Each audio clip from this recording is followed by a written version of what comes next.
In the United Kingdom, exotic pet ownership is on the rise.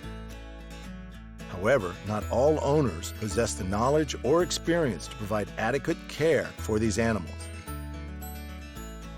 Ark Wildlife Park is the United Kingdom's first rescue zoo, homing over 180 animals who have been rescued or donated from private pet ownership.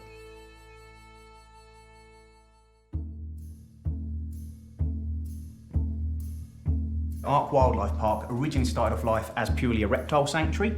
So all the snakes and lizards in here are ex-pets, and then over the years people started bringing us more and more unusual and weirder animals. This in here is a little grey-banded king snake. This little lady in particular is an albino, so she's got some beautiful coloration on her.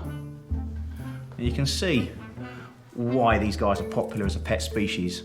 These little snakes and lizards can make great pets because if you go away for the weekend, as long as you've made sure there's someone to give them some fresh water, these guys aren't going to pine for you like a cat or a dog is going to, and they certainly don't need taking out for walks. So in some respects, they can actually be much less lower maintenance than sort of some of our more traditional pet animals like cats and dogs. But whether you actually get that reciprocal love come back to you, not really, I'm afraid. I don't think she'd ever miss me if I wasn't around. Like with any pet, people really need to do their research. And the other thing you have to factor in, a hamster or a gerbil is going to be with you 2-3 years. This little lady here, she can potentially be with us for about 20 odd years. So reptiles, as a general rule, not all species, but as a general rule, they can have quite long lifespans. Compared to sort of most pet species, no, they thrive in a much smaller environment because that's what they're sort of designed to do. The reason why you go out into the countryside and you very rarely, if ever, you'll see a snake coming across you because they're too busy hiding. That's what snakes do, I think. So they do like to be sort of like a bit more confined than traditional animals.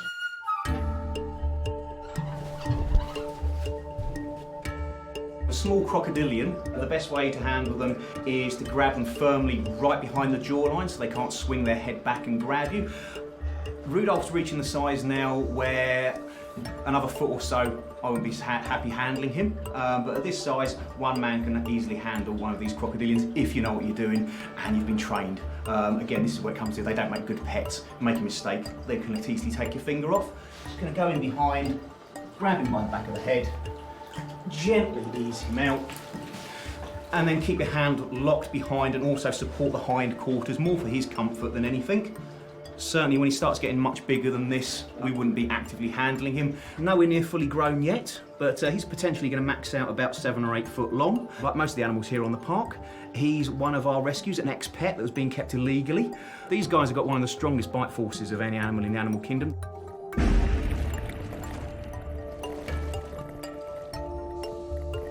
The crocodilians have got a very powerful bite. Even at this size, this guy could easily remove my fingers, which is why I keep my hands nice and firmly locked behind his jaws, but they're certainly, I couldn't think of a worse animal to have as a pet, really. This guy can potentially live 50 or 60 years. So that's the other thing people have to consider when they get a pet reptile, even the more common pet species like corn snakes and leopard geckos. They're not like a hamster or a gerbil that's going to be with you a couple of years.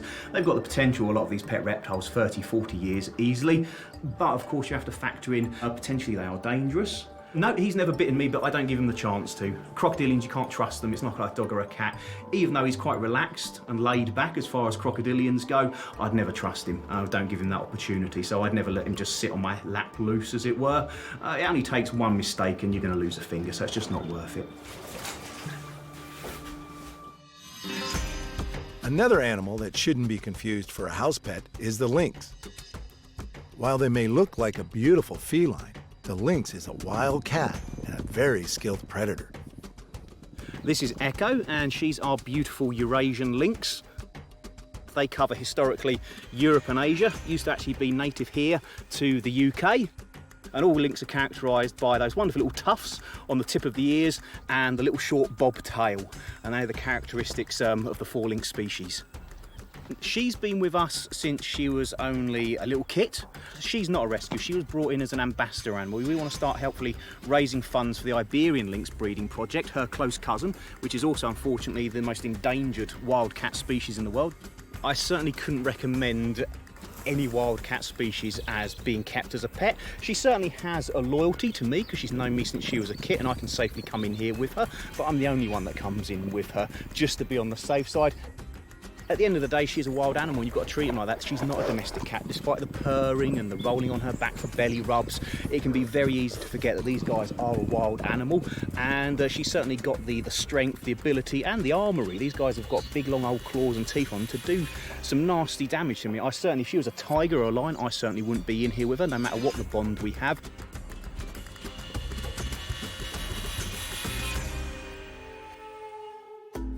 If you were to have a bad day, I'd walk away from the situation, whereas if you're something like a tiger, I wouldn't. But either way, you've got to remember these are wild animals, so you've got to treat them with that sort of level of respect. They are a predator, basically purely meat eaters. Even things like wolves and wild canines, they will actually take vegetable matter into their diet, but cats are strictly, as a general rule, they're meat eaters. But they're one of the most efficient predators on the planet, cats. They're fantastically designed to do what they do. Lynx are what you'd call one of the larger members of the small wildcat species, so that excludes things like leopards, cheetahs, tigers and lions. They're nowhere near the size of the big guys, as it were. But as far as more the sort of wild species of small cat, like servals, ocelots, margays, they're certainly one of the larger species.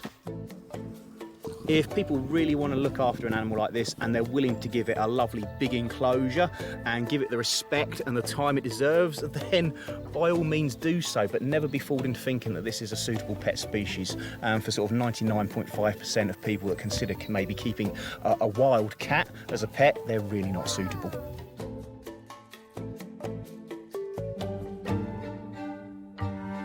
Foxes. They're a controversial animal that divide the public's opinion. Some see them as pests and tricksters, while others think they're adorable. Keeping a fox in Britain is legal, however, not without its challenges. They are cheeky, as our crew found out when this guy decided to investigate the camera bag.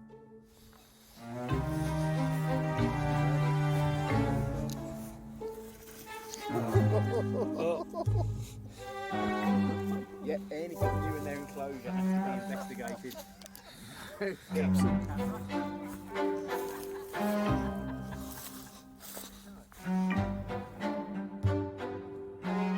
That's what you'd call your traditional UK fox. These grey girls, they are actually exactly the same species. They're just a colour variation that you might be more familiar with in North America. We do rarely get this sort of melanistic dark black grey version in the wild.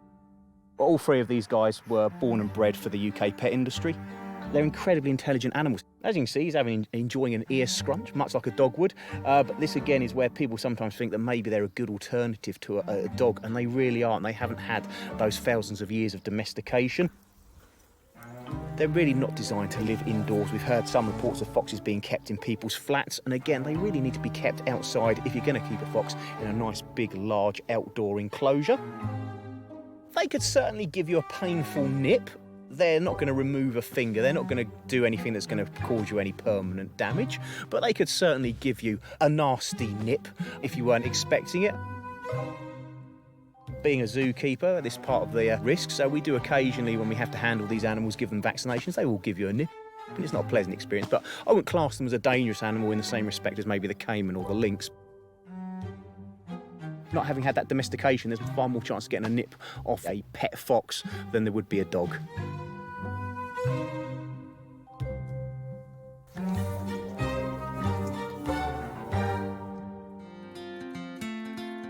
Ark Wildlife Park is the home to many different types of animals. Some familiar, like these rabbits, goats, and pigs, and others a little more unusual.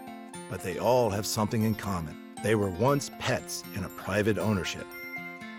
Ark Wildlife Park is the place that animals end up when private pet owners don't or can't care for them. It's important to remember that exotics are not for everyone. These animals will live out their lives in captivity, but play a role in educating the public on the reality of keeping exotic pets.